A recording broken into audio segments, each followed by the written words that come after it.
Hey guys, what's going on? Today I'm going to answer your questions that you've asked me a while back, and I'm going to start doing this frequently on the end of my videos, but for right now we're going to go through all of them, and then you guys can reply to them, tell me what you guys think. Let's get into it real quick. If you're holding an object and you use Quake, do you lose the object? No, you do not lose the object because in a Quake, you target more than one character. You don't necessarily directly target one character. So if you use a single attack, you must use the object. But with Quake, you do not use the object because you also don't get the benefit of the object. So just let you know there. Number 2 is about the Juggernaut move special power. The Juggernaut ignores hindering terrain and he automatically breaks away. He has full movement charge. If you move vertically or horizontally, you can go through walls. But if you decide not to do that, you won't go through walls. So that's kind of what, if that's what your answer is, you can move your full movement charge, but you're not going to be able to knock down walls unless you go vertically or horizontally. He also ignores elevated terrain on this charge as well. Number 3 is Blob's extra fat power. Can you combine that with endurance? Blob would take the damage because it's unavoidable, so it really wouldn't work. Number 4, in Season 1, what does Jennings whisper into Rick at the CDC explosion? He probably just talks about the cure, something about his family. I'm not really sure. I didn't even really look too much into it. I think that's more of something that I didn't really think about. But it's pretty interesting. I would like to know. It might be one of those things where you're never going to know. But maybe eventually, maybe at the end of Season 2, we might know. It's going pretty good, so there probably will be more seasons further on, so we'll see. It's pretty cool though. Number 5, did I vote for Blue Lantern Kyle Rayner? No, I didn't. The first person I voted for was Red Tornado, and then once he lost, I decided to go with Big Barda. Number 6 asks me, do I play any D&D or any role-playing games? Actually, I do not. The only games that I actually play are Heroclix, and occasionally we have game night, and I might play a board game, whatnot. I've never played any role-playing games other than just computer. I've played World of Warcraft, and I'm currently playing the Star Wars, The Old Republic. Number 7 asked me a little bit more about Halo Heroclix. I did get a couple, but I do not have a lot, and I probably won't make another video or any videos about the Halo figures. I just don't have enough, and there's too many other sets coming out to just go back and spend money on that when I really want to stick to the Marvel and the DC figures. I did really like the Lord of the Rings Street Fighter, but those are more on my line. I wouldn't mind getting more Lord of the Rings, but I'm not going to really go with Halo. I liked it when it first came out, but I haven't played the last couple Halo games. Just not really big into it right now, though. What is my favorite Batman film? This is pretty simple, The Dark Knight. Now, The Dark Knight Rises is coming out next year, or actually this year, so I might be liking this one better. I do like Bane, but the Joker was amazing. Christian Bale does a really awesome Batman, so I don't know. I really don't know, but Dark Knight was outstanding. So that one right now is my favorite. When I was younger, I did like the corny Batmans just because I really like Batman. It's my favorite comic book character. But, yeah, Dark Knight is pretty awesome. Number 9, what is my favorite graphic novel? I would have to go with The Walking Dead. I really, really like The Walking Dead. So that's pretty simple for that, Walking Dead. Number 10, what was the first Heroclix set that I got into? The first set that I actually got into was Armored Wars and Icons. Me and my buddy, we got into Heroclix right when those sets came out, just like maybe a month or so after. And we got into that. My first super rare that I pulled from Armor Wars was the Vet Iron Man, which I later traded. I wish I never did, but I mean, it was a really good figure back then, but now you wouldn't really bat an eyelash. But it was really fun, and we had no idea what we were doing. And looking back on it, it was just so much fun. I wish I had the same experiences that I do now playing Heroclix. I kind of look at the game in a totally different light. I mean, I have so many more figures. When I first started, I just had a handful of figures, so it was just fun. Yeah. Now it's fun, but it's more of like strategy. Back then it was just like, oh, I'm going to run and shot here to there and, just see how it goes. I mean, the game, I'm sure for new players is very excited. For me, I don't know. I think because I've played for so long now, I get a little bit numb to the sets because they come out so fast, and I'm able to. I'm not really able to get too much, but I'm able to get at least one brick each release. So I get a lot of the figures, and I'm able to trade with you guys on YouTube and my local players. So I get most of the sets, but it's not necessarily easy to. But yeah, back then, man, you would just get a booster or two, and yeah, you're still missing so many, but you pull a super rare, and you're just like, oh, this is awesome. Especially like the Vet Iron Man or the Vet Captain America back then, and then Icons came out. Like I said, I came into that right when that released, and the Vet Icon Superman, the Batman, all those figures were just amazing. So that's when I started, and then shortly after that, the first set that I actually was able to be at for like a release party was Collateral Damage, and the first figure that I pulled there, well, let's say first super rare, was the Vet Red Tornado. So pretty awesome. Brings back a lot of awesome memories. Definitely recommend playing Heroclix if you are into tabletop games like superheroes. It's definitely kind of like a chess match, and with a lot of luck, you could have the best team out there, but if you roll terrible, you're not going to win, and your opponent can just roll really good, and you have no chance. But it definitely takes a little bit of skill and a lot of luck, but definitely an awesome game, though, for sure. Great to play with friends as well. Number 12 is, what are the 3 films I'm looking forward to this year? Well, the first film would have to be The Dark Knight Rises. Second film is probably going to be The Avengers, followed by Spider-Man. Number 13, what is my favorite Heroclix figure? I'd have to go with the Vet, Mr. Miracle.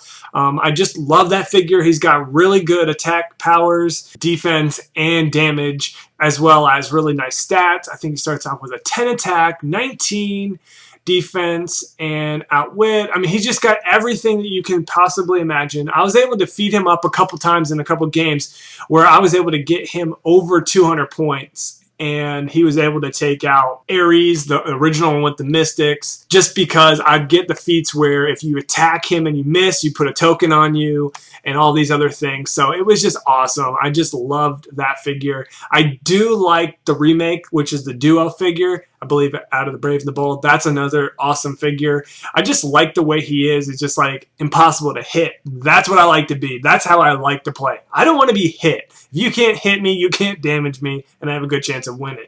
Now, that's a lot of times impossible to be not hit at all, but if I had a choice, I'd go with, you can't hit me because I'm too hard. So that's the way I like to play, but obviously that doesn't happen every game or any games, but that's what I like to, like to not be hit. Number 14, what is my favorite comic book character? That would have to be Batman, and Hush would be my favorite storyline.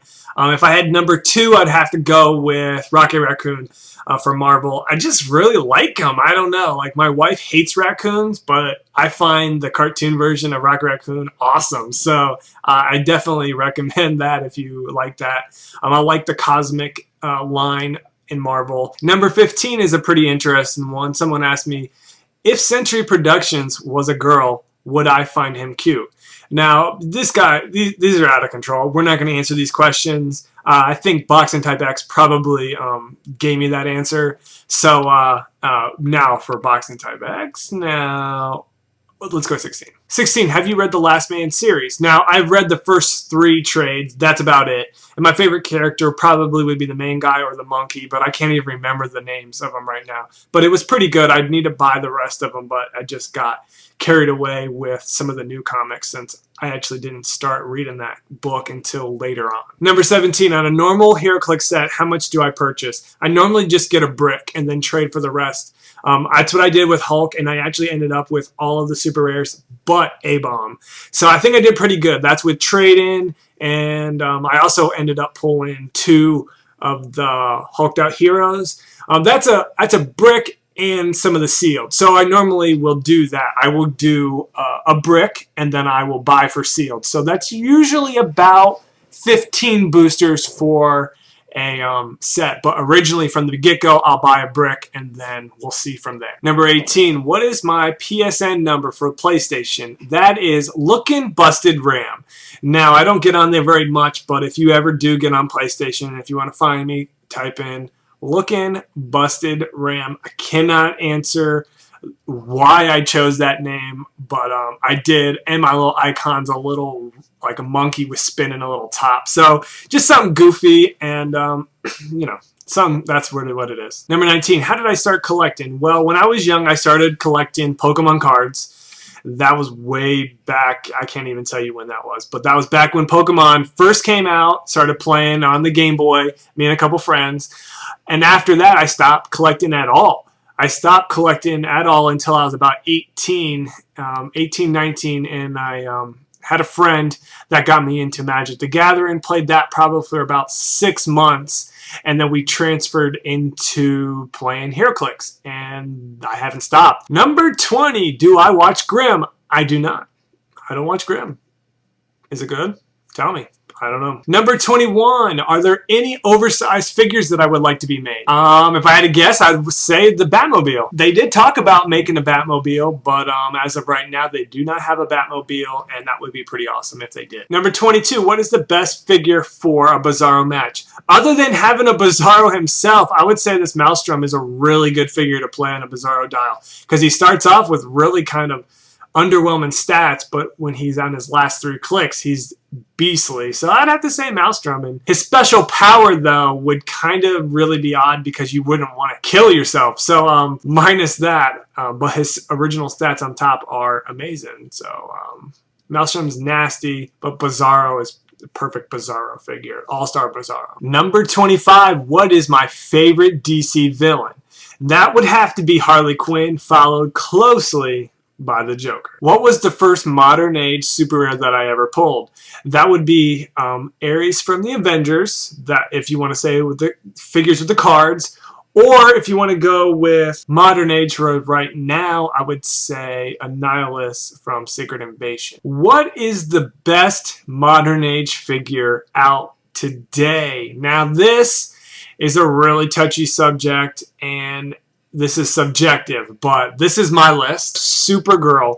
Now this figure is 100 points. She's got hypersonic, super strength, and she will deal like 4 damage plus the heavy object, a lot of damage, and she's only 100 points. Then we have the 150 points Superman.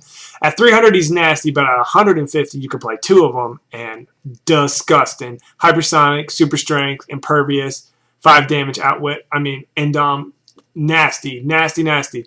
Now, if you get hit with them, they're pretty much going to be dead pretty soon. And 1 out on their defense, they're going to be toast. But, I mean, even 1 outwit on them, you don't know what to do. Outwit their hypersonic, outwit their defense, outwit their outwit. Because if you, so you got a very tough figure. We have Lucy Lane, 75 points. Now, she's not broken, but for 75 points, you can dish out a lot of damage. Now, for 25 more points, you have the 100 point Supergirl, and she's nasty. So, maybe, but 75-point one, not bad. Then we have Professor Xavier. He's nasty. Then we have Nightcrawler. He's also nasty. Combine them together, really good. Metron, he's awesome. Some of these figures are probably not going to be able to use at Gen Con, but still awesome figures. There used to be the old Miss Marvel Skrull. Stealth, hypersonic, super strength, nasty, nasty, nasty. The Shazam Black Adam duo, play that at half points, 140 points. Hypersonic, super strength, probability. So you have a probability of re-rolling that. Nasty, nasty. I can't remember what their defense was, but still really good. Those are the nasty figures right now. There's probably other ones, but those are the ones that I consider the most broken figures right now. So that concludes today's video. Thank you guys so much for all the questions. I really appreciate it. It was a lot of fun, and I will be doing this in the future. At the end of each one of my videos, I will ask you guys a question, and you guys can leave a response, and then the next video, I will answer it, and we'll just keep on going back and forth. I really want to do box for box, where I put you guys in my box, and you put me in your box on your main channel. That would be awesome if we can do that. So anyone wants to do that right now, go right ahead. That would help me out tremendously. Rotate that, kind of, not really a contest, but it would be kind of one of those things where I'll be giving people chances of to be in my box, so they have a better chance of getting more subscribers and being seen. I'm really close to 1,500 subscribers. Once I hit that, we'll have another contest, and hopefully this time it'll be even better than the last contest, which was a success. So that's coming really soon. I think about 11 more subscribers. So guys, keep on doing that. And yeah, take it easy and have a good day.